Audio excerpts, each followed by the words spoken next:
મારા વહાલા દેશવાસીઓ, મન કી બાતમાં આપ સૌની સાથે જોડાવવું, આપ સૌ પાસેથી શીખવું, દેશના લોકોની ઉપલબ્ધિઓ વિશે જાણવું ખરેખર મને ખૂબ જ સુખદ અનુભવ આપે છે।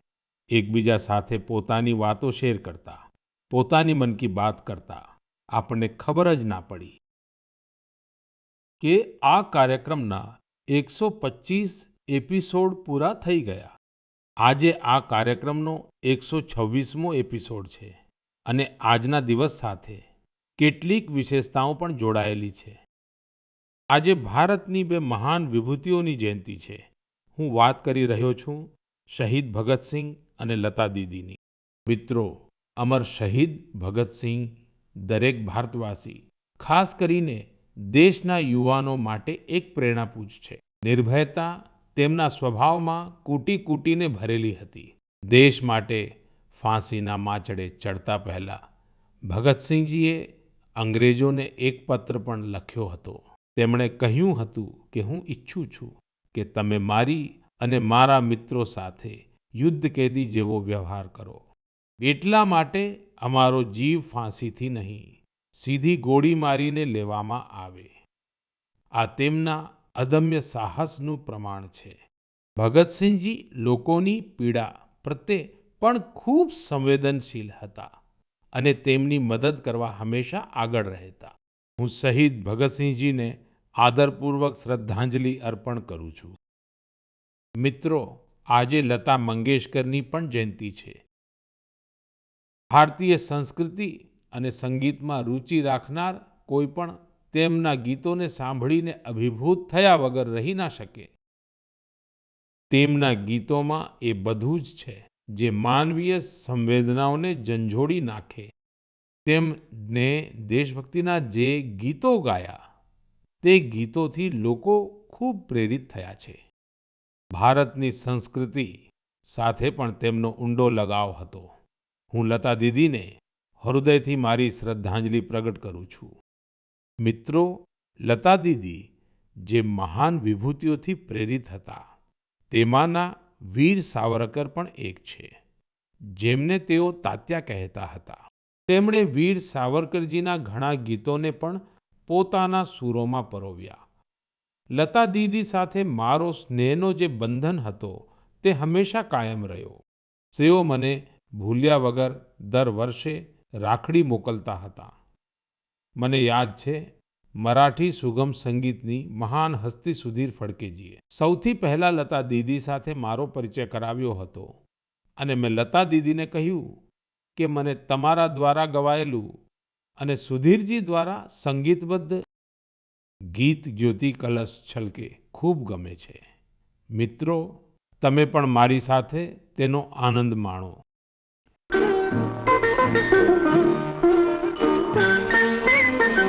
ज्योति कलश छलके, ज्योति कलश छलके, ज्योति कलश छलके,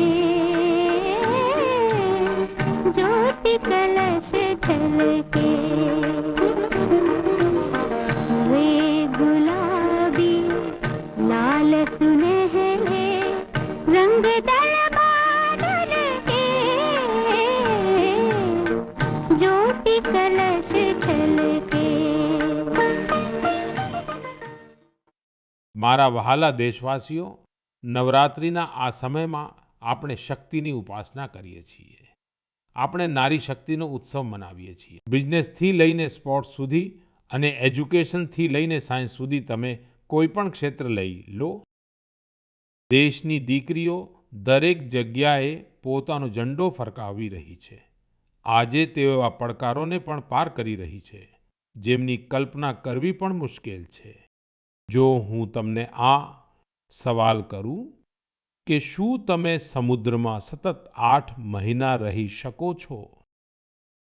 શું તમે સમુદ્રમાં હલેસાવાળી હોડી એટલે કે પવનના વેગથી આગળ વધતી હોડીથી 50,000 કિલોમીટરની યાત્રા કરી શકો છો અને એ પણ ત્યારે જ્યારે સમુદ્રમાં હવામાન ગમે ત્યારે ખરાબ થઈ જાય?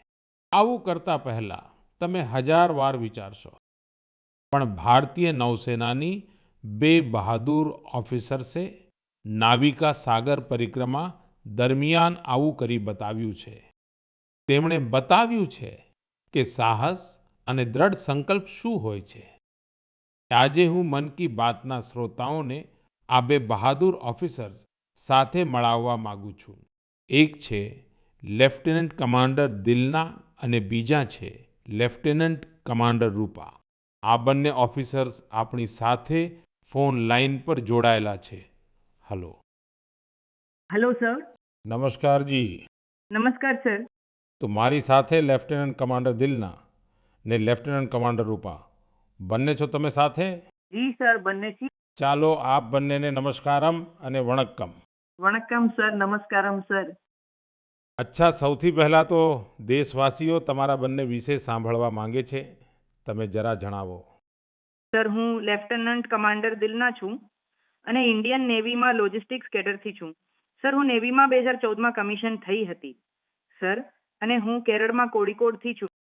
સર મારા ફાધર આર્મીમાં હતા અને મારા મધર હાઉસ વાઇફ છે. મારા હસબન્ડ પણ ઇન્ડિયન નેવીમાં ઓફિસર છે સર, અને મારી સિસ્ટર એનસીસીમાં નોકરી કરે છે. જય હિન્દ સર. હું લેફ્ટનન્ટ કમાન્ડર રૂપા છું અને મેં નેવી 2017માં નેવલ આર્મામાં ઇન્સ્પેક્શન કેડરમાં જોઈન કર્યું છે. અને મારા ફાધર તમિલનાડુથી છે અને મારા મધર પોંડિચેરીથી છે. મારા ફાધર એરફોર્સમાં હતા સર. એકચ્યુઅલી ડિફેન્સ જોઈન કરવા માટે મને તેમનાથી જ પ્રેરણા મળી અને મારા મધર હોમ મેકર હતા. અચ્છા દિલના અને રૂપા, હું તમારાથી એ જાણવા માંગીશ કે તમારી જે સાગર પરિક્રમામાં તમારો જે એક્સપિરિયન્સ રહ્યો, દેશ એ સાંભળવા માંગે છે. અને હું પાક્કું માનું છું કે આ કોઈ સરળ કામ નથી. ઘણી મુશ્કેલીઓ આવી હશે, ઘણી મુશ્કેલીઓ તમારે પાર કરવી પડી હશે. જી સર, હું તમને એ કહેવા માંગુ છું કે લાઈફમાં સર એકવાર આપણને એવો મોકો મળે છે જે આપણી જિંદગી બદલી નાખે છે સર. ને આ સરકમ નેવિગેશન એ અમારા માટે એવી જ એક ઓપોર્ચ્યુનિટી હતી જે ઇન્ડિયન નેવી અને ઇન્ડિયન ગવર્મેન્ટે અમને આપી છે. અને આ એક્સપિડિશનમાં અમે લગભગ 47,500 કિલોમીટર સેલ કરેલ સર. ઓક્ટોબર 2024ના રોજ ગોવાથી નીકળ્યા ને 29મી મે 2025ના રોજ પાછા આવ્યા, અને એક્સપેડિશન અમને કમ્પ્લીટ કરવા માટે 238 દિવસ લાગ્યા સર. અને 238 દિવસ ખાલી અમે બંને જ હતા સર આ બોટ પર. અને સર આ એક્સપેડિશન માટે અમે 3 વર્ષની તૈયારી કરી. નેવિગેશનથી લઈને કમ્યુનિકેશન, ઇમરજન્સી ડિવાઇસીસને કેવી રીતે ઓપરેટ કરવા, ડાઇવિંગ કેવી રીતે કરવું, અને બોટમાં કોઈ પ્રકારની એમરજન્સી હોય જેમ કે મેડિકલ એમરજન્સી હોય તેને કેવી રીતે મેનેજ કરવી, એ બધા વિશે અમને ઇન્ડિયન નેવી ટ્રેનિંગ આપી સર. અને આ યાત્રામાં સૌથી મેમોરેબલ મોમેન્ટ હું કહેવા માંગુ છું સર કે અમે ભારતનો ઝંડો પોઈન્ટ નિમો પર ફરકાવ્યો સર. સર પોઈન્ટ નિમો વિશ્વના સૌથી રિમોટેસ્ટ લોકેશન પર છે સર. સૌથી નજીક ત્યાંથી કોઈ માણસ હોય તો તે ઇન્ટરનેશનલ સ્પેસ સ્ટેશનમાં છે, અને ત્યાં એક સેલ બોટમાં પહોંચનારા પહેલા ભારતીય અને પહેલા એશિયન અને વિશ્વના પહેલા વ્યક્તિ અમે બન્યા સર. અને આ અમારા માટે ગર્વની વાત છે સર. વાહ, ખૂબ ખૂબ અભિનંદન તમને. Thank you sir. તમારા બહેનપણી પણ કંઈક કહેવા માંગતા હશે. સર હું એ કહેવા માંગુ છું કે આ સેલ બોટથી આ દુનિયાનું સરકમ નેવિગેશન જેમણે કર્યું છે તેમનો નંબર માઉન્ટ એવરેસ્ટ પહોંચનારાના નંબર કરતાં ઘણો ઓછો છે. અને એકચ્યુઅલી જે સેલ બોટથી એકલા જે સરકમ નેવિગેશન કરે છે તેમનો નંબર જે સ્પેસમાં ગયા છે તેમના નંબર કરતાં પણ ઘણો ઓછો છે. બરાબર છે. આટલી કોમ્પ્લેક્સ જર્ની માટે બહુ ટીમ વર્કની જરૂર હોય છે. અને ત્યાં તો ટીમમાં તમે બે જ ઓફિસર્સ હતા. તમે લોકોએ આને કેવી રીતે મેનેજ કર્યું? જી સર, આવી યાત્રા માટે અમારે બને એક સાથે મહેનત કરવી પડતી હતી. અને જેમ લેફ્ટનન્ટ કમાન્ડર દિલનાએ કહ્યું, આ અચીવ કરવા માટે ખાલી અમે બંને જ હતા બોટ પર. અને અમે બોટ રિપેરર હતા, એન્જિન મિકેનિક હતા, cell maker, medical assistant, Cook, cleaner, diver, navigator અને બધું જ એકસાથે બનવું પડતું હતું. અને આ અમને અચીવ કરાવવા માટે ઇન્ડિયન નેવીનું મોટું કોન્ટ્રીબ્યુશન હતું અને અમને દરેક પ્રકારની ટ્રેનિંગ આપી છે. એકચ્યુઅલી સર, અમે 4 વર્ષથી સાથે સેલ કરી રહ્યા છીએ, તો એકબીજાની સ્ટ્રેન્થ અને વીકનેસ અમને સારી રીતે ખબર છે. એટલા માટે અમે બધાને કહીએ છીએ કે અમારી બોટ પર એક ઇક્વિપમેન્ટ હતું જે ક્યારેય ફેલ નથી થયું. એ અમારું બંનેનું ટીમ વર્ક હતું. બરાબર છે. હવામાન જ્યારે બગડતું, કારણ દરિયાઈ દુનિયા તો એવી જ છે જ્યાં હવામાનનું કોઈ ઠેકાણું નથી હોતું, તો તમે એ સિચ્યુએશનને કેવી રીતે હેન્ડલ કરતા? સર, અમારી યાત્રામાં ઘણા બધા એડવર્સ ચેલેન્જીસ હતા સર. અમારે આ એક્સપેડિશનમાં ઘણા ચેલેન્જીસ ફેસ કરવા પડ્યા. એસ્પેશિયલી સર, સધર્ન ઓશનમાં હંમેશા હવામાન ખરાબ હોય છે. અમારે 3 તોફાનોને પણ ફેસ કરવા પડ્યા ને સર. અમારી બોટ માત્ર 17 મીટરની છે અને લેન્થમાં તેની વીથ છે માત્ર 5 મીટર. તો ક્યારેક ક્યારેક કેટલાક મોજા આવતા જે 3 સ્ટોરી બિલ્ડિંગ કરતાં પણ મોટા હતા સર. અને અમે ખૂબ વધારે ગરમી અને ખૂબ વધારે ઠંડી બંને ફેસ કરી છે અમારી જર્નીમાં. એન્ટાર્કટિકામાં સર, જ્યારે અમે સેલ કરી રહ્યા હતા, અમારું ટેમ્પરેચર 1 ડિગ્રી સેલ્સિયસ અને 90 કિલોમીટર પર અવરનો પવન બંનેનો એકસાથે અમારે સામનો કરવો પડ્યો હતો. અને ઠંડીથી બચવા માટે અમે 6 થી 7 લેયર કપડાં એક સાથે પહેરતા હતા અને આખો સધર્ન ઓશન અમે આવા 7 લેયર ઓફ ક્લોધિંગથી પાર કર્યો સર. અને ક્યારેક ક્યારેક અમે ગેસ્ટોલ લઈને અમારા હાથ ગરમ કરતા હતા સર. અને ક્યારેક એવી સિચ્યુએશન્સ પર આવતી જ્યારે પવન જરાય ના હોય અને અમે સેલ આખું નીચે કરીને ડ્રિફ્ટ થતા રહેતા. અને આવી સિચ્યુએશનમાં એકચ્યુઅલી સર અમારો પેશન્ટ ટેસ્ટ થતો. લોકોને સાંભળી નવાઈ લાગતી હશે કે દેશની દીકરીઓ આવા કષ્ટ ઉઠાવી રહી છે. આ પરિક્રમા વખતે તમે ઘણા દેશમાં રોકાયા હતા. ત્યાંના લોકો તમને જોઈ શું વિચારતા હશે? એ એક્સપિરિયન્સ કેવો રહ્યો? જી સર, ખૂબ સારો એક્સપિરિયન્સ રહ્યો. અમે 8 મહિનામાં 4 જગ્યાએ રોકાયા. ન્યૂઝીલેન્ડ, ઓસ્ટ્રેલિયા, ફોર્ટ સ્ટેનલી ને સાઉથ આફ્રિકા. દરેક જગ્યાએ એવરેજ કેટલો સમય રોકાવું પડતું? 14 દિવસ સ્ટે કર્યું સર અમે એક જગ્યાએ. એક જગ્યાએ 14 દિવસ? Correct sir. અને સર, અમે વિશ્વના દરેક ખૂણામાં ભારતીયોને જોયા સર. એ પણ ખૂબ એક્ટિવ ને ખૂબ કોન્ફિડન્સ સાથે ભારતનું નામ રોશન કરી રહ્યા છે. અને અમને એવું લાગ્યું કે અમારો જે સક્સેસ છે સર, એ પોતાનો પણ સક્સેસ માનતા હતા.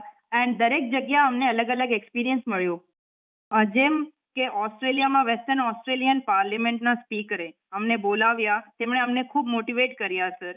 અને હંમેશા આવી બધી વસ્તુઓ થતી સર, તો અમને ખૂબ ગર્વ થતો. અને જ્યારે અમે ન્યૂઝીલેન્ડ ગયા ત્યારે માઓરી લોકોએ અમારું સ્વાગત કર્યું ને આપણા ભારતીય કલ્ચર માટે ખૂબ રિસ્પેક્ટ બતાવ્યું સર. એન્ડ એક ઇમ્પોર્ટન્ટ વાત છે સર, ફોર્ટ સ્ટેનલી એક રિમોટ આઇલેન્ડ છે સર. તે સાઉથ અમેરિકા પાસે છે. ત્યાં ટોટલ પોપ્યુલેશન માત્ર 3500 જ છે સર.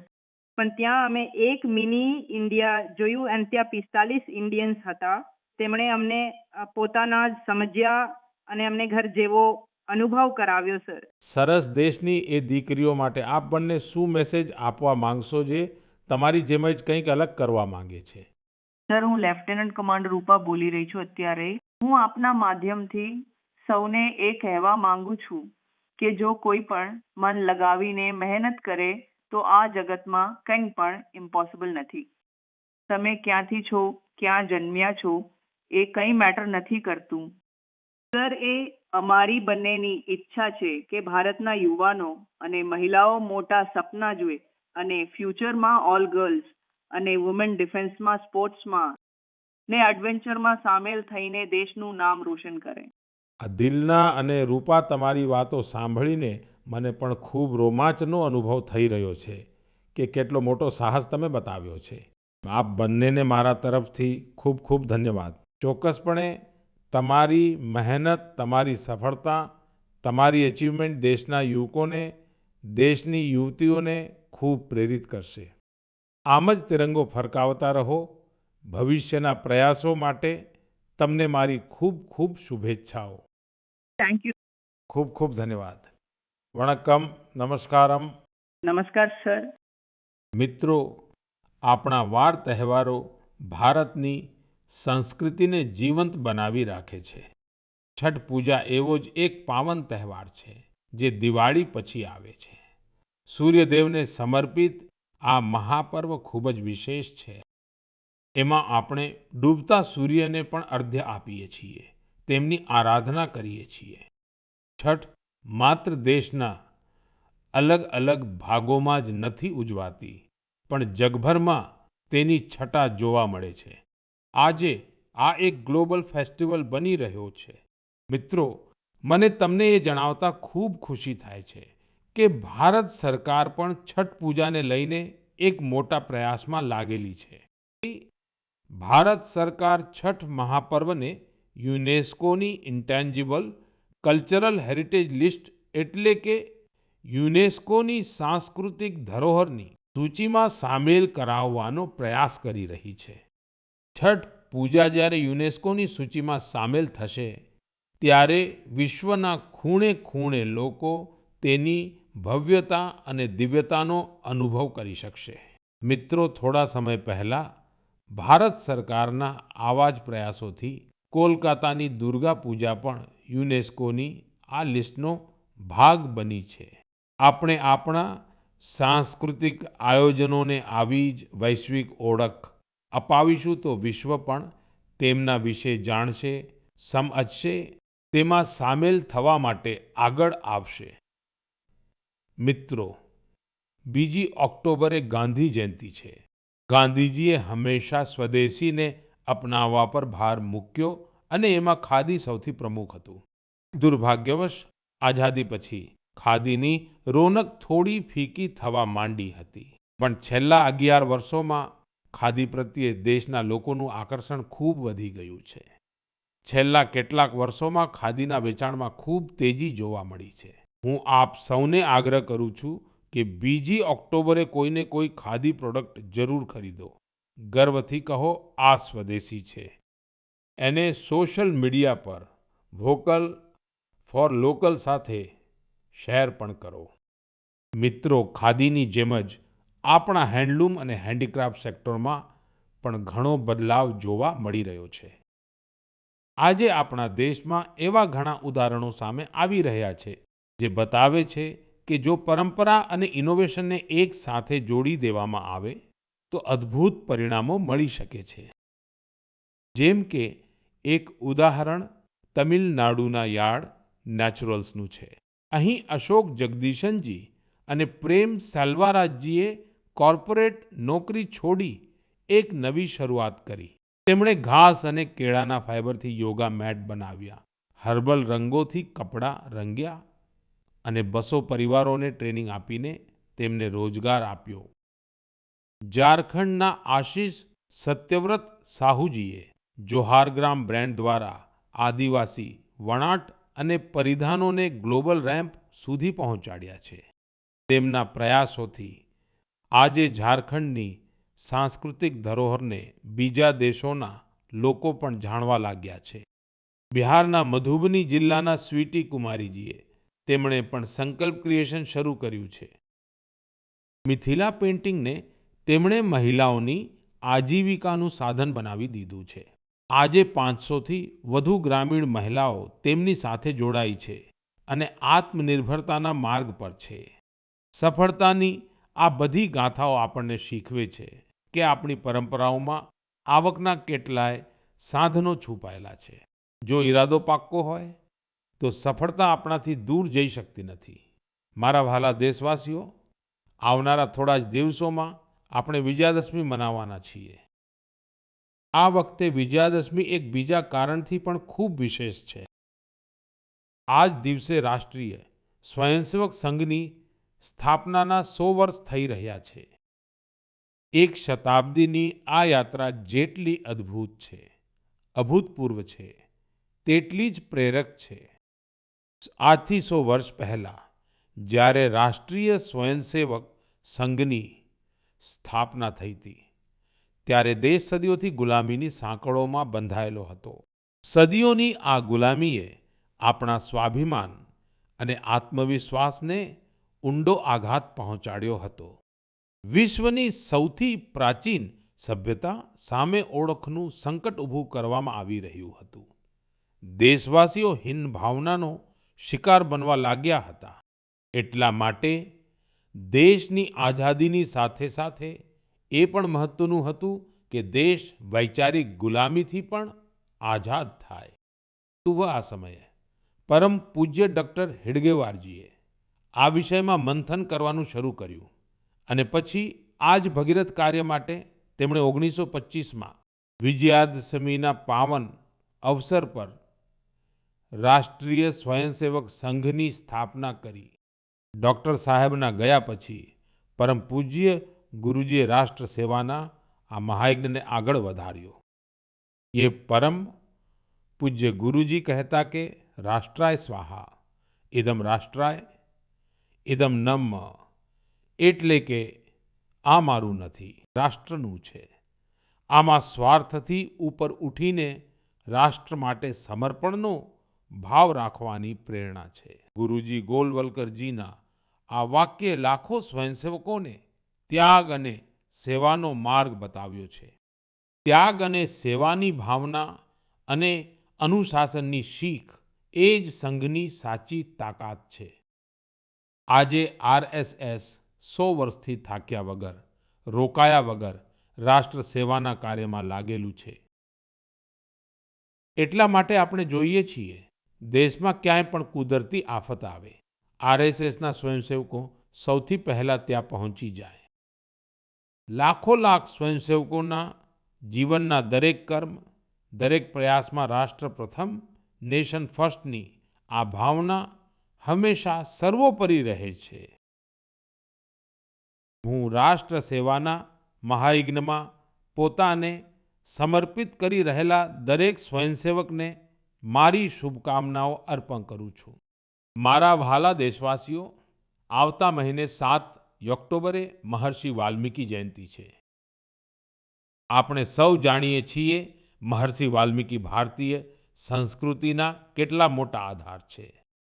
એ મહર્ષિ વાલ્મીકી જ હતા જેમણે આપણને ભગવાન રામની અવતાર કથાઓથી આટલા વિસ્તારથી પરિચિત કરાવ્યા. તેમણે માનવતાને રામાયણ જેવો અદ્ભુત ગ્રંથ આપ્યો. મિત્રો, રામાયણનો આ પ્રભાવ તેમાં સમાયેલા ભગવાન રામના આદર્શો અને મૂલ્યોને કારણે છે. ભગવાન રામે સેવા, સમરસતા અને કરુણાથી સૌને ભેટ્યા હતા. એટલા માટે આપણે જોઈએ છીએ મહર્ષિ વાલ્મીકીની રામાયણના રામ માતા શબરી અને નિષાદરાજની સાથે જ પૂર્ણ થાય છે. એટલા માટે મિત્રો, અયોધ્યામાં જ્યારે રામ મંદિરનું નિર્માણ થયું તો સાથે નિષાદરાજ અને મહર્ષિ વાલ્મીકીનું પણ મંદિર બનાવવામાં આવ્યું. મારો તમને આગ્રહ છે, તમે પણ જ્યારે અયોધ્યામાં રામ લલ્લાના દર્શન કરવા જાઓ તો મહર્ષિ વાલ્મીકી અને નિષાદરાજ મંદિરના દર્શન જરૂર કરજો. મારા વહાલા દેશવાસીઓ, કળા, સાહિત્ય અને સંસ્કૃતિની સૌથી ખાસ વાત એ હોય છે કે તે કોઈ એક દાયરામાં બંધાયેલી નથી હોતી. એમની સુગંધ બધી સીમાઓને પાર કરીને લોકોના મનને સ્પર્શે છે. હાલમાં પેરિસના એક કલ્ચરલ ઇન્સ્ટિટ્યૂટ સાઉથ મંડપાએ પોતાના 50 વર્ષ પૂરા કર્યા. આ સેન્ટરે ભારતીય નૃત્યને લોકપ્રિય બનાવવામાં પોતાનું વ્યાપક યોગદાન આપ્યું છે. તેની સ્થાપના મિલેના સાલ્વિનીએ કરી હતી.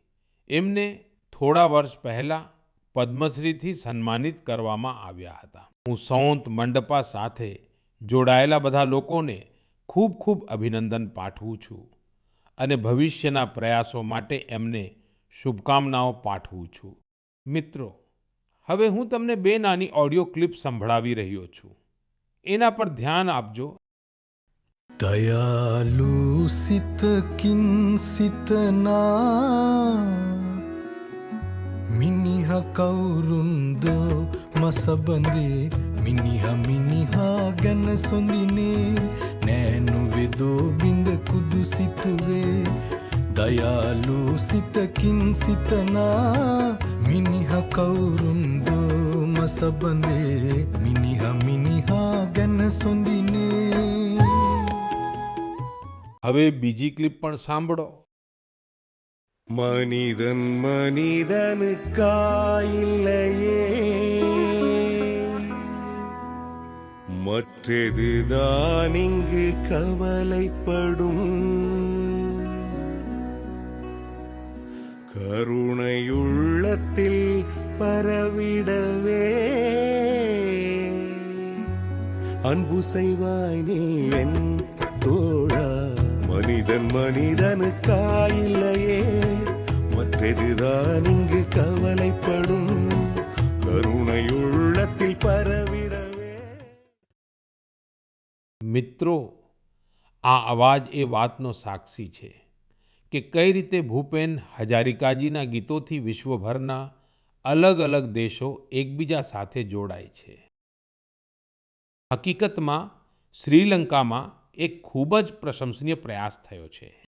એમાં ભૂપેન્દાજીના પ્રતિષ્ઠિત ગીત મનુહે મનુહાર બાબે એનો શ્રીલંકાના કલાકારોએ સિંહાલી અને તમિલમાં અનુવાદ કર્યો છે.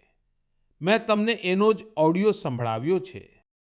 થોડા દિવસો પહેલા મને આસામમાં એમના જન્મ શતાબ્દી સમારોહમાં સામેલ થવાનું સૌભાગ્ય મળ્યું હતું.